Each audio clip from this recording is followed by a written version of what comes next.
Allez, Léon dans The Prick, My Best à l'instant sur Radio Alpa 107.3 FM Le Mans. Charlie et Mylène étaient à l'antenne sur Radio Alpa ce midi, deux jeunes animateurs qui n'étaient pas nés le 10 février 1982, date de naissance de la radio. Alors Radio Alpa est originaire d'une radio pirate qui s'appelait Radio Riette, ça ne s'invente pas, on est dans le département de la Sarthe. On est à l'époque où il n'y a pas encore la libération des ondes, puisque ça date de 81 sous François Mitterrand.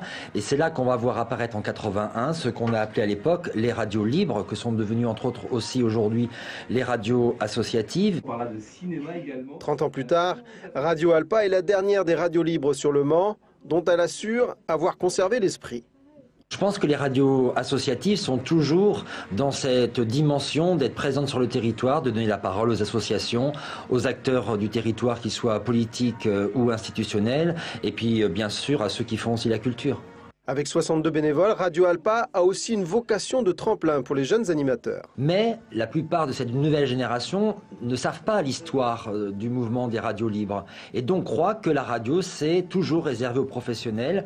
C'est la raison pour laquelle on va vers eux pour leur dire mais non, c'est pas réservé seulement aux professionnels. Si vous avez envie de faire de la radio, eh bien Radio Alpa vous ouvre ses portes. Abritée par la MJC Prévert, Radio Alpa compte 6 salariés, dont 3 à temps partiel. Elle tourne avec 200 000 € de budget et affiche une audience moyenne horaire de 3 500 auditeurs sur la Sarthe.